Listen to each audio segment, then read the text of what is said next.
get to know the artist behind the epic melodies, songs, and beats. Celebrating the best new music from around the world. This is the A State of Trance podcast. Hey, what's up? My name is Ruben Ronde and welcome to a new episode of the State of Trance podcast. We're in the studio today all the way from Puglia. Exactly. In the south of Italy. A classically trained musician and composer, a multi-instrumentalist, and most of all, a fantastic artist and a nice personality as well, I just figured out. Giorgia Angiuli. Grazie mille. How are you doing?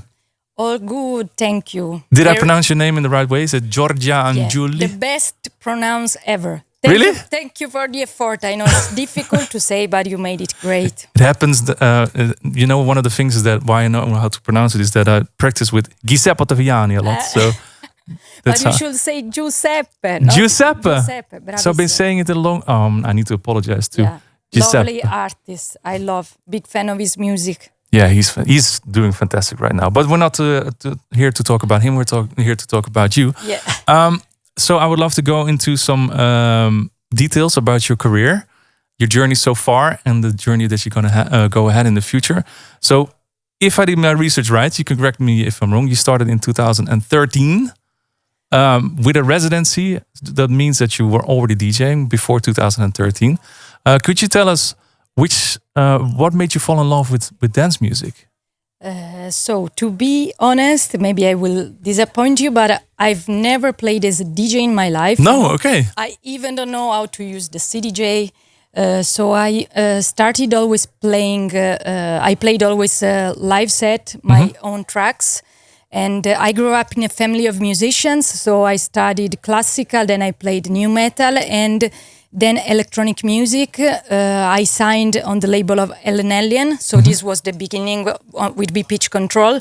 And in that moment of my life, I just loved indie, rock, electronic music. But then starting to play at 10X Club, that is a techno club, I discovered what does it mean to play techno. And the reaction for me was lovely because, to be honest, before I was, into metal, rock, and for me, techno was like, I could never like it. But the energy from the crowd dancing was something magical. So I wanted to explore this more and more and more. And that's why I started to play, let's say, dance music. Yeah.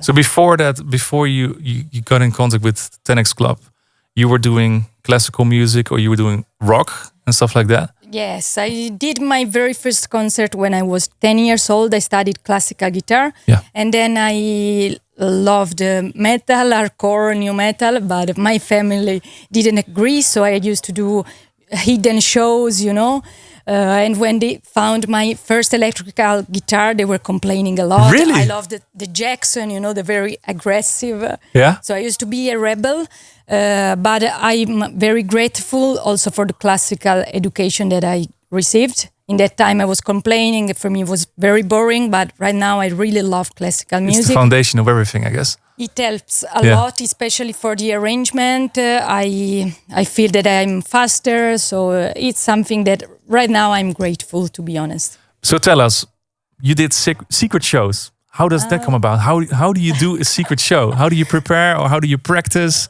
How do you sneak out of the house? What happened? Yes, I used to play with my friends in a basement, so my parents didn't know about it. But I used to live in a small town in south of Italy. So when they discovered this, my mom started to cry. What music? Really? Because the music was really hardcore. But that's okay. Then I started to be in love also with folk music and traditional music from my country.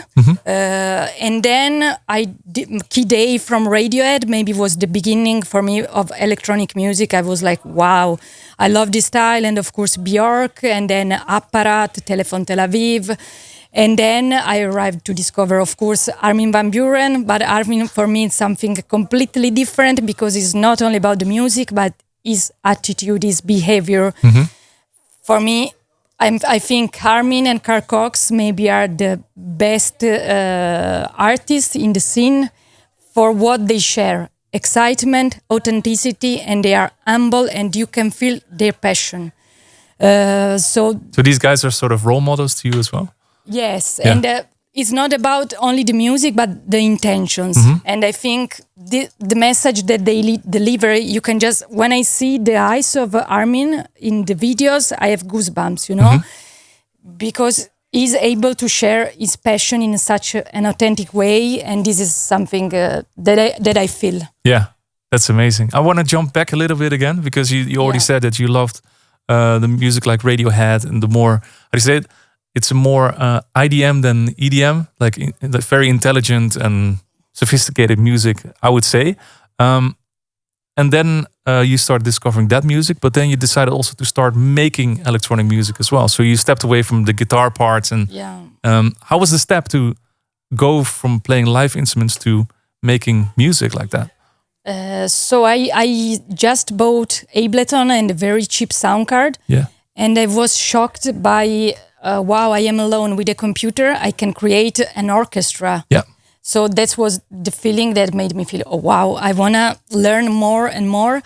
And that's why I started. And then I also loved the feeling that I was able to do it alone. So without a band. Of course, I miss the vibes of playing with bands, but you can be alone. And because for me, composing is also very related to intimacy. So I love to spend a lot of time to explore my emotions. And then I started to buy many analog synthesizer. And actually right now I'm playing only with plugins. Yeah.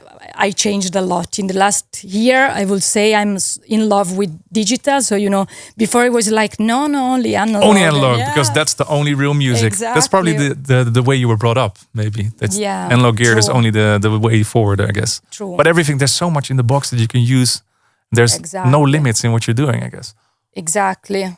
So then you started making music, Ableton, you explored how to use it. Did it take you a long time before you were like, okay, this is good enough what I'm making right now that I can send the demo to a label or... Yes, actually, no, I'm still dealing with this one because I have very low self-confidence. So I'm a very insecure person, never happy, you know. And also what happened with Armada, first time that my manager told me, let's try to send it to Armada. My answer was, no, Armada is too big for me, no. You know, so, but I'm working on it right now because perfection does not exist. No. And yes, I'm unfortunately the person that is never completely happy about. But right now, I'm trying to change. Yeah. And it's important to be proud of ourselves, even if what we do is something little. But it's important to celebrate. Well, you make a big difference in what you're doing, so please keep it up. And I think you have no reason to be insecure whatsoever, because I think everybody during your performance that you were doing here, there was so many people walking by and everybody's just in awe in what you're doing. So I think that's something that you could really be proud of. I know it's really hard. It's easy to say and it probably won't land, because I know I've been in the same situation that you were, okay, this is not good enough or whatever. But here you are and showing your talent to all these people around the world, doing these amazing live streams. We'll get to that as well in a little bit. But please tell us. So it took you a few years or something that you sent out your first demo. Correct me if I'm wrong, because I saw different informations online that there was first releases were in 2014. That says on Resident Advisor, but Beatport says 2013. So correct me. So please tell us which was the first one. Was it Dunkel Dummies with Dunkel Dummies 5 and Noises, or was it Magic Circle on Burlesque Music? To be honest, I don't have any idea. You forgot about it. I even don't know what year is now. Maybe 2024. Something like that. Yes. Yeah. To be honest, of course, all the releases helped me. There are great shows that helped me, but I think the most important, and this is an advice that I want to give to other producers also, is the path that you do with your own self. You know, because the external things will help you, but it will be never enough if you don't start to work on your mindset to become balanced, because it's very difficult right now to be an artist. We are all impatient, you know. Yeah. We need feedback immediately, but you need to learn first of all that it takes time, it takes sacrifice, you know. So for me, instead of maybe being too focused on where I released, of course everything helped me, but I am happy, to be honest, more about the path that I'm doing and I started to do. That's why I think mental health is something important for everyone. Take care of our mindset first, and then you put into music and then into your career. Yeah. So for you, the most important thing is that you have everything in your mind in the correct way and then start making music rather than just sit down, even if you're feeling bad or whatever, and then just do whatever you want to do. Yes, I mean, this is also an attitude that, of course, it's useful, but when you start to do it as a job, you need to be patient, I think, and you need to really believe in yourself and to be proud of it, not doing it only because it's trendy, it's cool, you know. You need to, at the end of the job, you need to really listen to your music and to say, wow, I'm happy, I'm satisfied about it, no? Yeah, but you said earlier that you were never happy about things. So. That's why I say I'm working right now about it, because I recognize my blocks, and I think I'm very happy that finally I can feel freedom when I compose music. And so it's a process, you know? And then happens if the label like it or not. But this comes later. Yeah. Most important is that you're happy about what you're doing and what you're releasing. Because I think mental health is like a big issue in the industry that we are. Because, for example, last week on the podcast, we had Matt Fax, which is an artist from France. And he really shared that he was in a very deep depression and he was climbing out of it. And that he actually reached out to people to help him feeling better. So you said you had all these insecurities. Did you reach out to other people to help you out of it, or is it something that you battle by yourself? I mean, I study a lot. I read many books. Then I practice meditation, and I love sharing, with friends and people that are into this healing path. Yeah. But let's say I'm doing the work by myself. I mean, I'm saying I'm doing and not I did, because I think it's a never-ending work. It's something that you have to do daily, you know.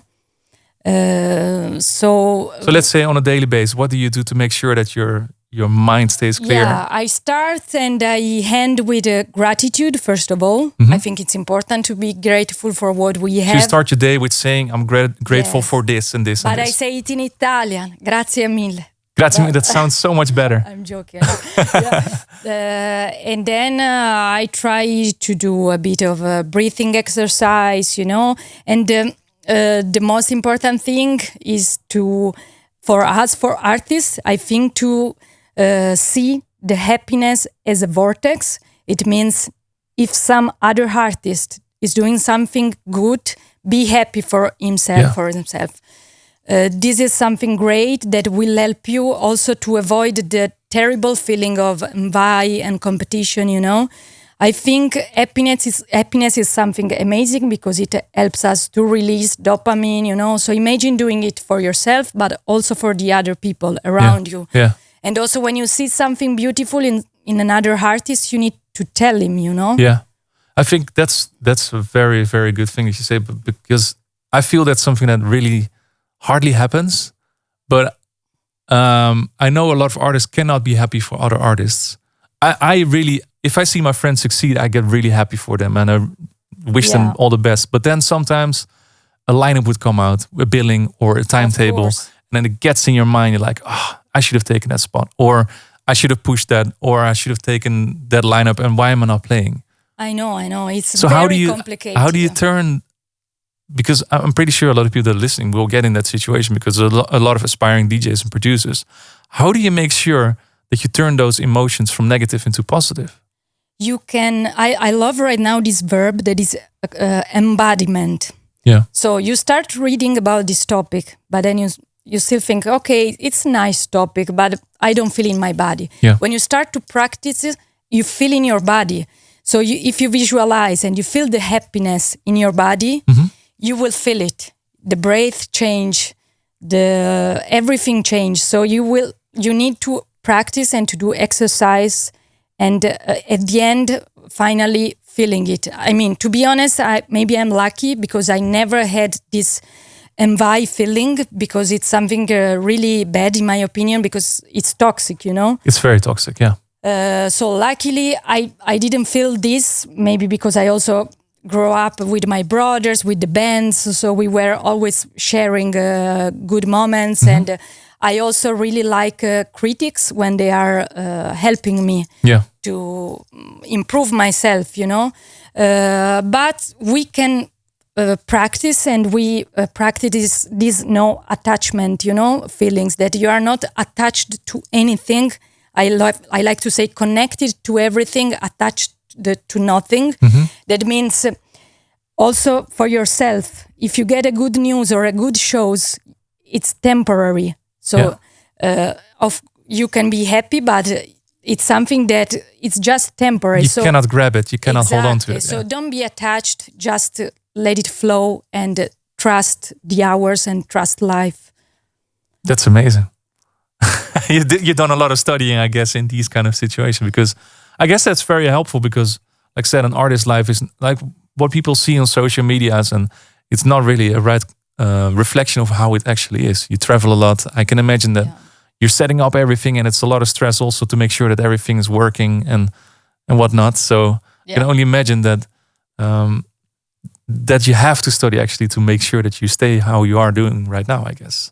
Yes, I mean, I'm a nerd. I love to practice. I love to study. And about traveling, I think this is also something amazing. It can be exhausting. Of course, you need to be careful and take some break. But I'm not the artist that just goes to play and then leave the day after. I love to be at least 3 days, you know? I need to, for me, traveling is learning. Because I think from each culture and from each country we can learn. So I love to feel the vibes of the country, to learn new instruments, what music they like. Yes, I practice a lot in my studio. That's true. I'm a bit obsessed with the music production, to be honest. I'm trying to deal with that because I love to produce a lot. But how do you do that then in the summer if you have shows, let's say on Friday and Saturday and Sunday? That's why I said goodbye to analog synthesizer. And then you can do in the plane, you can do everywhere. You can produce music everywhere. Do you then, for example, if you play somewhere Friday, and do you travel in on Wednesday, for example, to have those extra days, and then travel on Saturday and do the show and then stay a few days longer, or? It depends, but to be honest, I'm trying to be very careful because we are artists, but first of all, we are humans and not machines. So I want to still enjoy. And also, live set is a bit more complicated. You need to do sound check. I travel with 4 luggages. Security check is so annoying. You cannot even imagine. So I try to don't keep my agenda too busy. Because I want to stay creative, I want my space to do things, really feeling committed, really being in the present moment. I don't want to stay. I mean, it's difficult to find a balance. At the beginning, I was traveling a lot, but I got lost a little bit because I was like, oh my gosh. Another show. Another travel, another airplane. Also, it's like a vortex. The market says the more you play, the more you become famous. But at the end, what does it mean becoming famous for you? For myself, it's something that I want to stay healthy, I want to stay creative, and I want to grow. Maybe others have other priority. Of course, we are all different, but I need slowness. I love slowness, to be honest. So it's I found this balance right now. Let's see. I'm happy. That's the most important. Okay, let's dive into the music, because the first release that you had on Armada was on Electronic Elements. You Inspire Me, which is 100% different than what you're doing right now, I think. Yes, actually, the first one, was a Time 2 that was even more different. Very slow, very, very, very slow. Yeah. Okay, so that was before, and then you have You Inspire Me on Electronic Elements, which is a progressive label. And then the request came in that if you could play in the studio here, and then I dive into your sets, into your recent sets, like, holy shit, this is something else. This is something totally different. What made you decide to step away from the more progressive and deeper stuff and dive into the world of, well, you call it yourself, I saw it on Instagram, psy-techno? Yeah. Tell us about the new journey that you're doing right now. I mean, it's a mix of feelings. First of all, I'm a big fan of India, traditional music from India. I had my spiritual awakening there in 2019. Then I started to meditate with psy-trance, and I was really feeling into the flow state. So I also listened to a lot of mantras and ragas. And then this psy-techno transition is also related to my inner rage. I realized that I was feeling some inner rage inside me.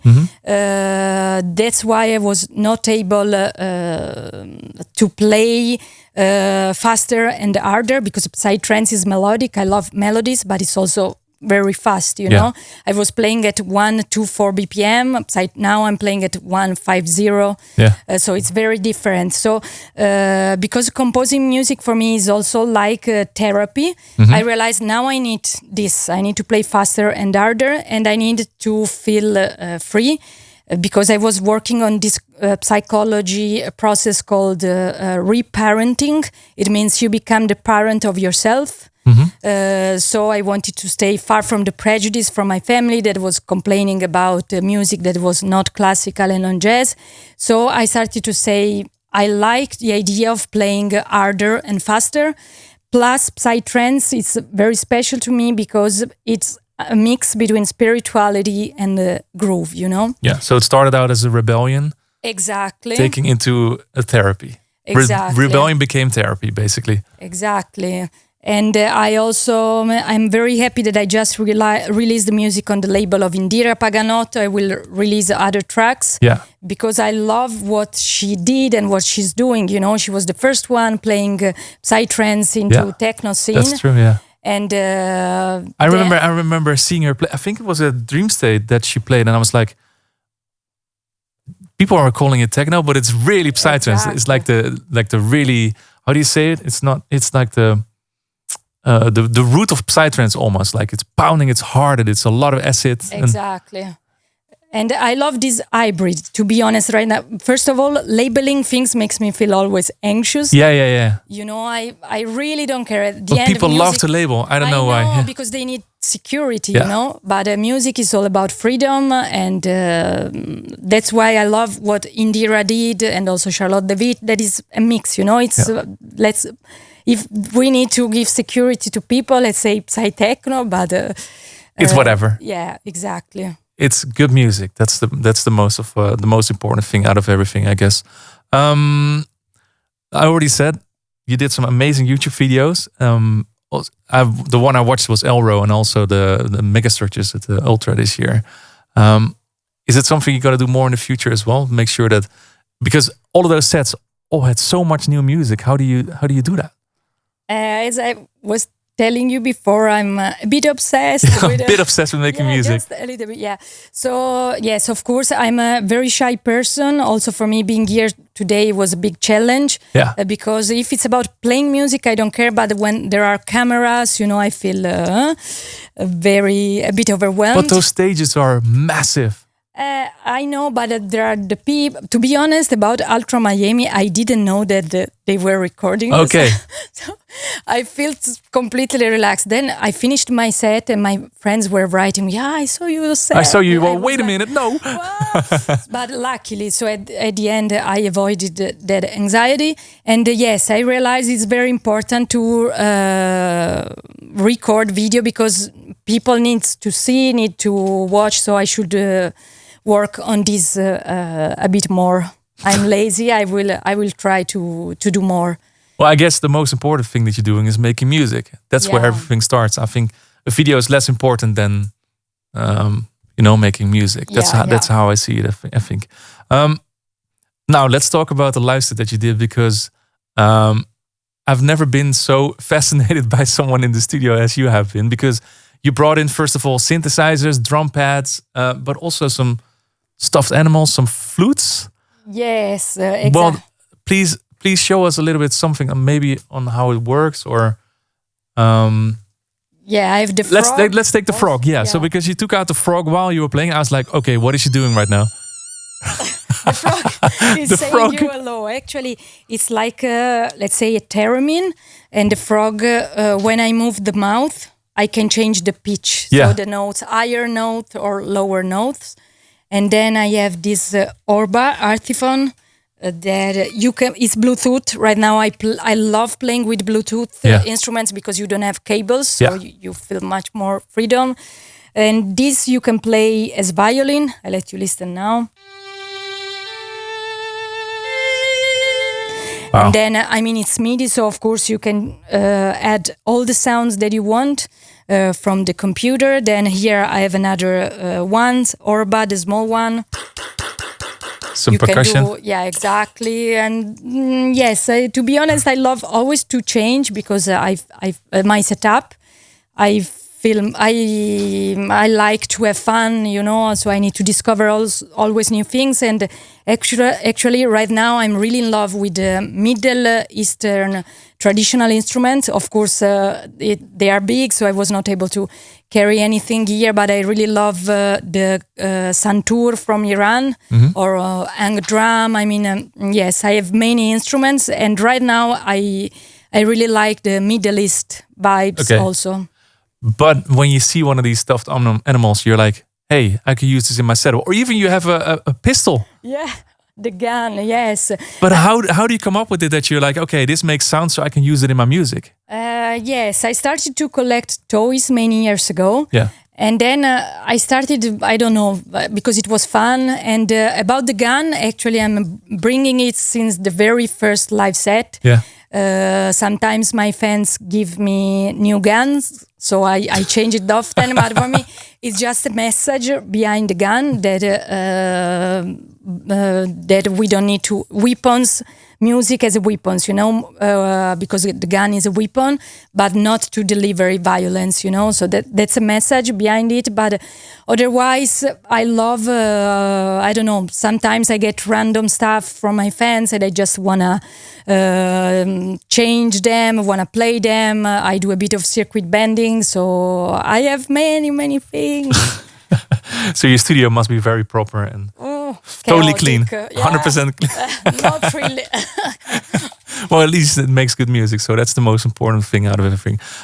Because what I saw on social media this week was that you even had a toy crab making sounds, and then you put it in the music as well.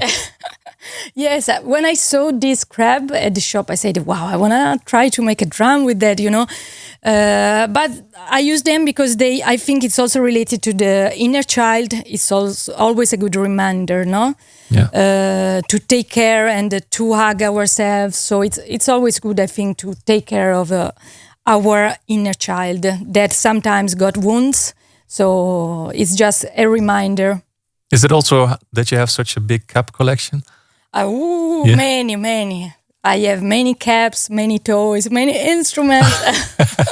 I love this one that you're wearing right now. Thank you. Yeah, Yoshi. That's what it is. Okay, now some quotes that I want to run by you because I really noticed that you're a very spiritual person. Some quotes that you put in on socials that I want to run. I want some explanation with it. You write why kindness is so underrated. What do you mean with that? Yeah, that's true because sometimes kindness is related to weakness, no? Yeah. So we used to think that people that have overconfidence or they are more aggressive. I also experienced this on myself, no? I was feeling always, I feel a bit stupid. I'm too sweet sometimes for this word, no?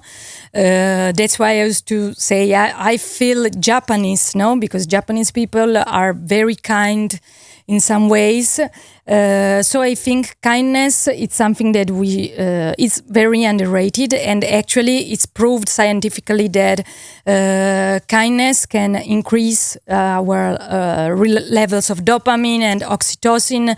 So it's something that feel us good. And also, even if you just smile to a person, you are gonna give good energy to the other person. So it's important to practice kindness. And then I did also this T-shirt for myself. Kindness makes me horny. Yeah, I saw that one too. Or the other one was wisdom is sexy, because I think we live in a world where first thing is aesthetic only, But yes, people are suffering.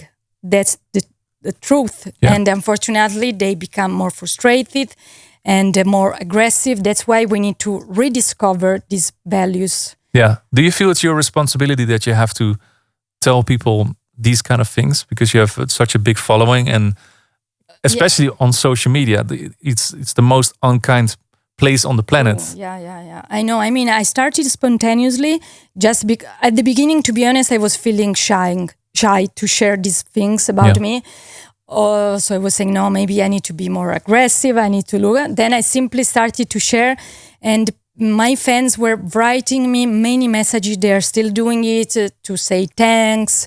And so, I mean, I'm doing it spontaneously, and I'm happy, very happy to know when it helps other people. I also think social media can be a great tool because there are also many psychologists over there. I used to be on Instagram, not only for the music, but I love these quotes, these short messages that are extremely useful in my opinion. They can open some portals. Yeah. You know? As long as you use it in the right way, because it's very tempting to dive into wormholes that are not really positive for yourself, or like I said, you start comparing yourself with other people. Exactly. It can be extremely toxic, of course, but it can be also a place where you can educate yourself. That's true. Yeah, you can learn a lot on it as well.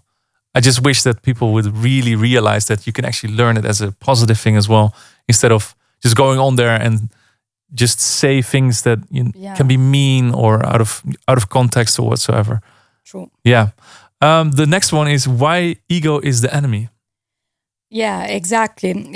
So is that related to the previous subject? Exactly, definitely. And this I mean, some people was complaining about this title, but there is a difference in the vision of ego for the Western culture and for the Eastern culture. Mm-hmm. For me, ego can be the enemy when it's related to overconfidence, for example. That's why when I wrote about this title in my post, I was talking about social media, that overconfidence. So that can be the enemy. Of course, ego is something useful. Ego is the enemy was just a title. I would say right now, ego needs to be balanced, you know, but it can be your enemy also. That's why you need to do the work on yourself every single day, you know. Yeah. And one important thing as well is that you wrote that you are a very introverted person. How do you overcome being introvert and climb on a stage and play in front of thousands of people? Yeah, that's the interesting thing, because for me, playing music is something that I do naturally. Because maybe I started to play when I was very young, so for me it's like eating pizza. You know, I'm joking. But if it's about taking pictures, interviews, I tell you a secret. But Armada invited me already, and the first time I refused. No, I can't do it. I'm shy, you know. And I'm very proud of myself to be here today, because it means that something changed. Yeah, I was for able yourself. To exactly. First you were scared and you didn't want to do it, and now you're here. Exactly. But I have this problem if it's about taking picture, or if it's about talking. But when I play music, I am in my own bubble, so I don't care. I just flow. No one can touch you. Yeah.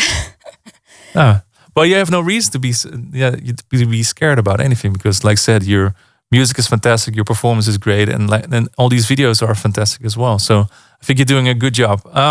One thing that I want to ask you about, though, is the Kalia headband, because I saw that also in your show. It's like, what the hell is this?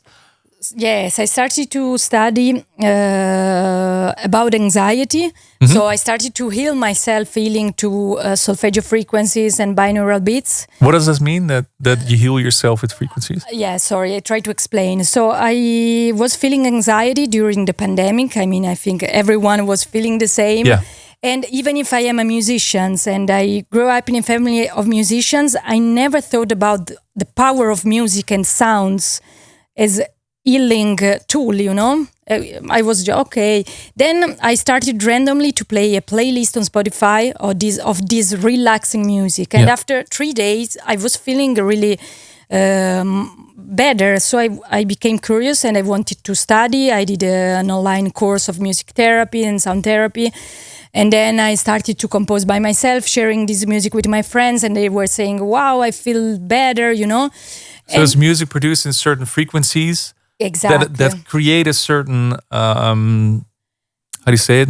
Yeah, trembling air or whatever that does something to your body, I guess. Yeah, because we are water. Yeah. We are made of water, 70% of our body. That's why when we hear to music, is not only about what we hear, but it goes in the bodies. No, there is a very interesting research by Emoto, a Japanese scientist, where you can see the shape of water, how it changes when it's exposed to special frequencies and also to special words.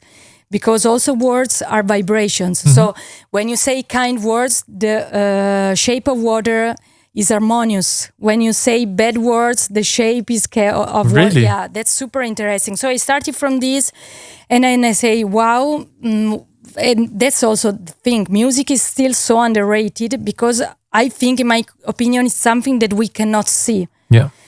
And it's very therapeutic. Yeah. Exactly. So I started to study this concept. I to create a headband with sensors and electrodes to scan your brain waves and to see with an app how they change listening to specific sound frequencies, you know, and changing the sounds in real time related to your emotions and brain waves, because our brain waves are related to our emotions. So looking how I can change my anxiety. For example, for anxiety, I listen to a lot of 396 Hertz that works very well. And then how I can become more positive. So it's only that frequency? Yes, actually the protocol I created mix a bit of things. There are also sounds of nature, but also these sounds of nature needs to change in a certain way. From the sound of the brook to the sound of the ocean. I mean, it's something a bit complicated. I don't want to get you bored, but no, it's amazing. Sounds of please nature keep going. plus sound solfeggio frequencies that are this number I was saying that are very old, hertz, very old tones used by Gregorian monks, and they were rediscovered in the 70s, and actually they are still doing studies about it, and also binaural beats. Maybe you heard about it. I don't know. So the thing is that when you do a music therapy session is amazing, no? But you do it maybe one every week, every month. For me, the difference is about consistency.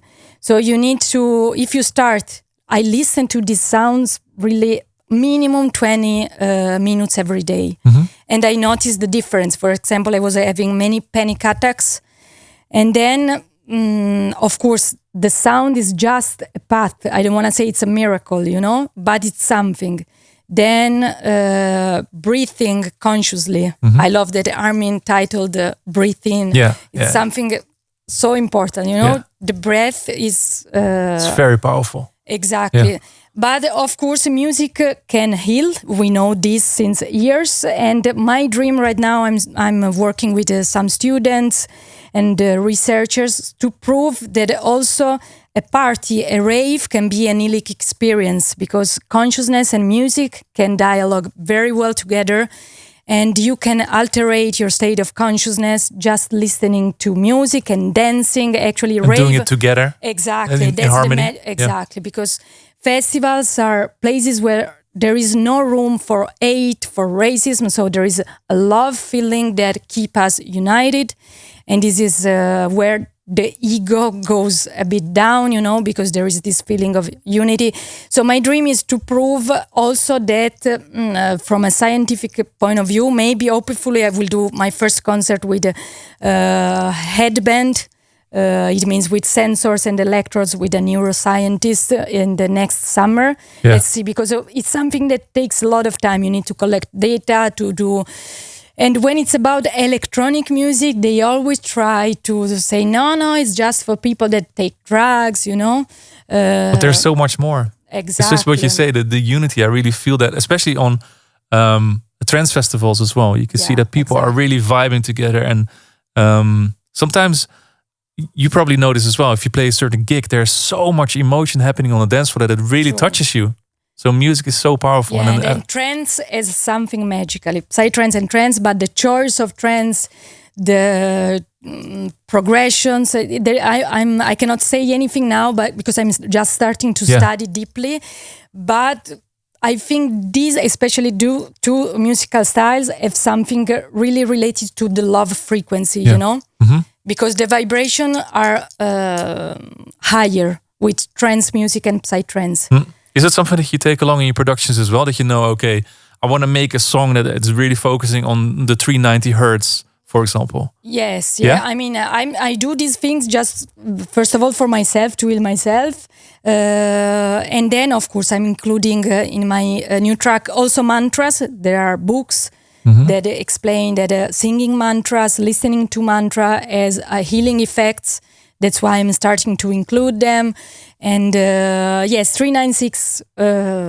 If you are anxious person, write these numbers that were also the favorite numbers of Tesla. He was saying we could explain the world and the universe just based on this 369. I'm a huge fan of Tesla and Einstein, by the way. So music, of course, can heal and can help us. And it's more than mathematics. Exactly. Thank you so much for giving all this insight. And thank you also once again for playing such an amazing guest mix on the show. And I hope to see you again very soon.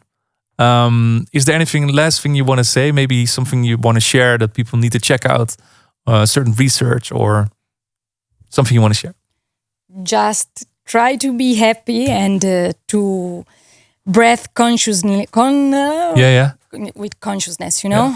I think this is the only message I want to say. Heal yourself, because it's the most important thing for our life. And thank you very much for having me. I'm a huge fan of Armada and Armin and your job. Thanks for making me feel comfortable.